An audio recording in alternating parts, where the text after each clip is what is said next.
Hello guys, आज हम पढ़ेंगे अध्याय 3 एक चर का द्विघात समीकरण। ठीक है, जिसका प्रश्नावली 1 सॉल्व करेंगे आज। प्रश्नावली 1 में पहला क्वेश्चन हमारा क्या है, निम्नलिखित में से वर्ग समीकरण चुनिए। तो हमको कुछ समीकरण दिया हुआ है, उसमें से हमको कौन सा वर्ग समीकरण है और कौन सा नहीं, इसको पहचानना है। तो इसके लिए मैं कुछ शर्तें लिखा हूं।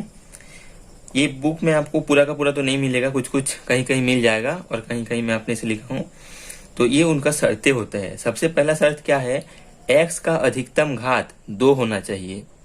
ठीक है, ये वर्ग समीकरण का मानक रूप होता है, जिसको मैंने लिख के रखा है। इसको कंपेयर करके आपको मैं हर एक शर्त को समझाऊंगा।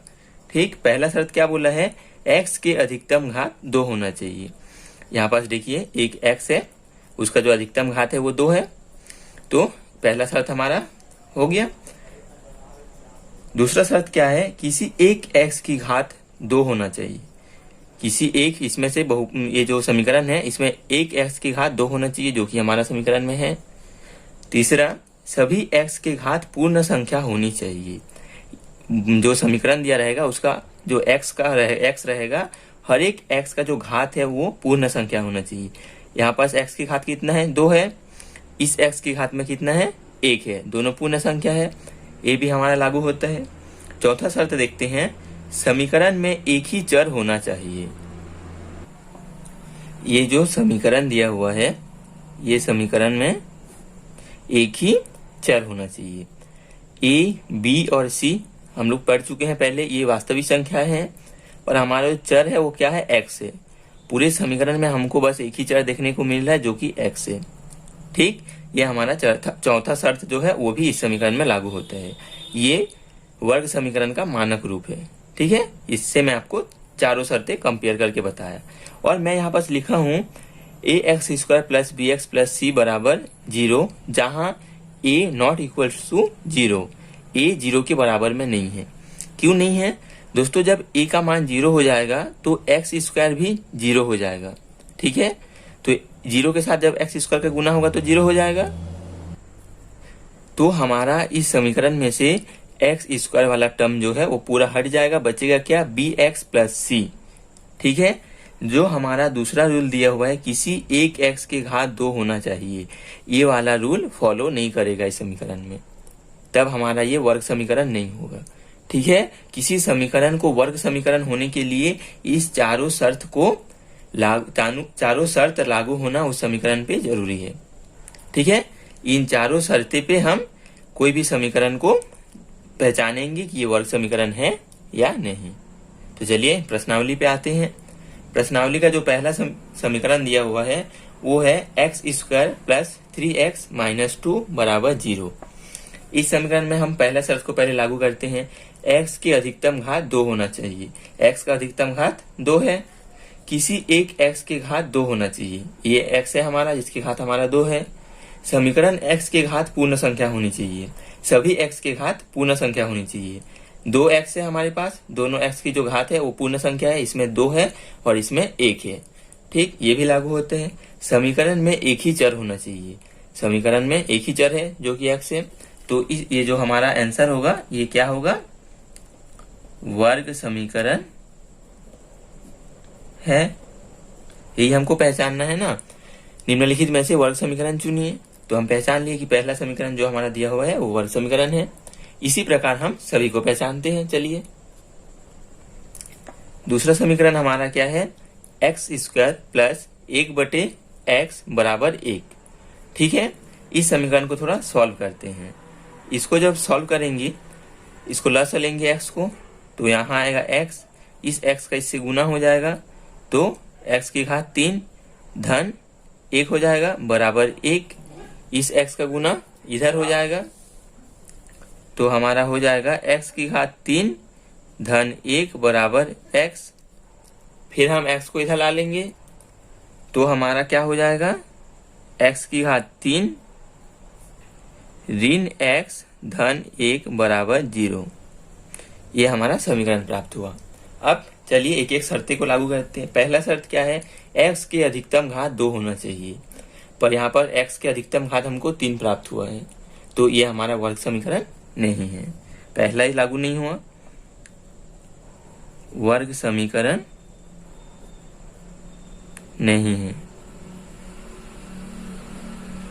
ठीक, चलिए आगे की देखते हैं। नेक्स्ट आते हैं तीसरे पे। तीसरा समीकरण दिया हुआ है, इसमें हमको कोई सॉल्व करने की जरूरत नहीं है, शर्तें लागू करते हैं। पहला क्या है, x का अधिकतम घात 2 होना चाहिए। x का अधिकतम घात 2 है, किसी एक x के घात 2 होना चाहिए। x की घात 2 है। दोस्तों अगर पहला लागू हुआ तो दूसरा ऑटोमेटिकली लागू हो जाएगा, ठीक है, क्योंकि पहला क्या बोला, अधिकतम घात 2 होना चाहिए। x की अधिकतम घात 2 होगा तो x किसी न किसी एक x की घात में तो 2 रहेगा ही, ठीक है। और दूसरा क्या बोला है, सभी x की घात पूर्ण संख्या होनी चाहिए। सभी x की घात पूर्ण संख्या होनी चाहिए। इसमें क्या है, 2 है और इसमें 1 है, ये भी लागू होता है। चौथा क्या बोला है, समीकरण में एक ही चर होना चाहिए। समीकरण में एक ही चर है x, तो ये भी हमारा वर्ग समीकरण है, वर्ग समीकरण है, ठीक है। चौथा देखते हैं। चौथा समीकरण हमारा क्या है, एक्स स्क्वायर माइनस 3 करनी में x है धन 2 बराबर 0। करनी में x का मतलब क्या होता है, एक्स स्क्वायर ऋण 3 x की घात में है 1/2। करनी का मतलब होता है घात में है 1/2 धन 2 बराबर 0। ये हो गया हमारा समीकरण। अब चलिए शर्तें देखते हैं। x की अधिकतम घात 2 होना चाहिए, x का अधिकतम घात 2 है, किसी एक x के घात 2 होना चाहिए। एक x है जिसकी घात हमारा 2 है। तीसरा क्या है, सभी x के घात पूर्ण संख्या होनी चाहिए। इसमें x की घात तो 2 है पूर्ण संख्या, पर इसमें x की घात पूर्ण संख्या नहीं है, 1/2 है, तो ये हमारा वर्ग समीकरण नहीं है, वर्ग समीकरण नहीं है। ठीक, पांचवे पे आते हैं। पांचवा में क्या दिया हुआ है, x माइनस 2/x बराबर ऋण x। इसको थोड़ा सॉल्व कर लेते हैं। सॉल्व करेंगे तो लसा क्या आएगा, x, और इस x का x से गुना होगा तो x स्क्वायर ऋण 2 बराबर ऋण x। अब इस x का गुना इससे हो जाएगा, क्रॉस गुना, तो हो जाएगा x स्क्वायर ऋण 2 बराबर ऋण x, और x हो जाएगा x स्क्वायर। ये x स्क्वायर को इस पार ला लेते हैं तो क्या हो जाएगा, x स्क्वायर ऋण 2 धन x स्क्वायर बराबर 0। ऋण था, इधर आके धन हो गया। अब देखिए x स्क्वायर क्या हो जाएगा, 2x स्क्वायर ऋण 2 बराबर 0। यह आया हमारा समीकरण। चलिए इस समीकरण को भी कंपेयर करते हैं हमारे शर्ते के साथ। समीकरण क्या है, 2x square minus 2 equals to 0। पहला शर्त है x के अधिकतम घात 2 होना चाहिए। x का जो अधिकतम घात है वो 2 है, किसी एक x के घात 2 होना चाहिए, x है जिसकी घात 2 है। तीसरा है सभी x के घात पूर्ण संख्या होनी चाहिए। यहाँ पास x तो एक ही है तो उसके घात में 2 है, पूर्ण संख्या है, ये भी होता है लागू। समीकरण में एक ही चर होना चाहिए, पूरे समीकरण में एक ही चर है जो कि x है, तो ये भी हमारा क्या है, वर्ग समीकरण,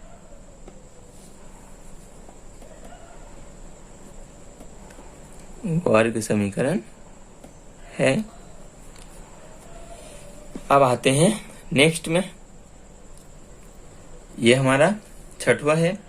क्या है, करनी में 5x का वर्ग ऋण 3x धन 1/2 बराबर 0। ठीक, शर्तें आपको याद हो गई होगी, 3 4 5 क्वेश्चन बना लिए। चलिए एक एक के ऊपर लगाते हैं। पहला क्या बोला है, x के अधिकतम घात 2 होना चाहिए। x के अधिकतम घात 2 है। दोस्तों ये जो करनी है ये सिर्फ 5 में है, x का वर्ग में नहीं है, ठीक है, ध्यान रखिएगा। पहला शर्त है x का अधिकतम घात 2 होना चाहिए। x का अधिकतम घात 2 है, किसी एक x की घात 2 होना चाहिए, ये तो हमारा है ही। नेक्स्ट क्या है, सभी x की घात पूर्ण संख्या होनी चाहिए। 2x है, दोनों में पूर्ण संख्या है, एक में 2 है एक में 1 है घात में। चौथा है हमारा समीकरण में एक ही चर होना चाहिए। समीकरण में एक ही चर है, ठीक, तो ये हमारा सभी शर्तें लागू हो गया तो वर्ग समीकरण है। छठवां। अब आते हैं हम सातवें पे। सातवां समीकरण हमारा क्या है? x का वर्ग ऋण 10x बराबर 0। इसमें भी हमको कुछ करने का जरूरत नहीं है, शर्तें लगाते हैं। x की घात 2 है, अधिकतम घात भी 2 है। तीसरा आता है x की घात पूर्ण संख्या होनी चाहिए, दोनों x में पूर्ण संख्या है। चौथा क्या है? समीकरण में एक ही चर होना चाहिए, ये भी लागू होता है। तो ये भी हमारा वर्ग समीकरण है।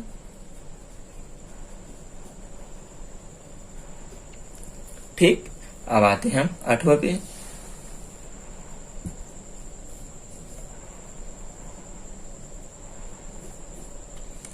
आठवां समीकरण हमारा क्या है? x प्लस वाई बराबर 10। ठीक दोस्तों, हमारा एक रूल में है, शर्त में, कि समीकरण में एक ही चर होना चाहिए, पर इसमें आपको दिख रहा है साफ साफ x प्लस वाई बराबर है, x प्लस वाई बराबर 10। दो चर है, तो ये हमारा वर्ग समीकरण नहीं है।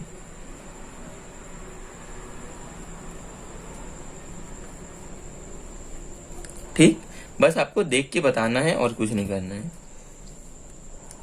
अगला आते हैं नौवां पे। नौवां हमारा क्या है? x धन 5 बराबर 7। ठीक, अब देखिए, पहला शर्त हमारा क्या बोलता है? x का अधिकतम घात 2 होना चाहिए। इसमें x का घात क्या है? 1 है, अधिकतम घात 2 होना चाहिए बोला है, न्यूनतम तो कुछ नहीं बोला है। उसके बाद बोला है दूसरा में, किसी एक x की घात 2 होना चाहिए। दोस्तों, इस पूरे समीकरण में ऐसा कोई x की घात 2 नहीं दिख रहा है हमको, तो ये हमारा वर्ग समीकरण नहीं है, वर्ग समीकरण नहीं है। ठीक, नेक्स्ट आते हैं लास्ट 10वें पे। 10वां हमारा क्या है? x कोष्टक के अंदर x माइनस 8 बराबर 0। इसको एक लाइन का सॉल्व कर लेते हैं। x को अंदर गुना करेंगे तो क्या आएगा? x स्क्वायर ऋण 8x बराबर 0। पहला शर्त हमारा है क्या? x की अधिकतम घात 2 होना चाहिए, है। किसी एक x की घात में 2 होना चाहिए, वो भी है। सभी x की घात जो है वो पूर्ण संख्या होनी चाहिए। इसमें 2 है, इसमें 1 है, पूर्ण संख्या है। चौथा है, समीकरण में एक ही चर होना चाहिए, एक ही चर है x है, तो ये भी हमारा वर्ग समीकरण है, वर्ग समीकरण है। ठीक है, ये था हमारा पहला प्रश्नावली, बहुत ही छोटा सा था। चलिए मिलते हैं नेक्स्ट प्रश्नावली में।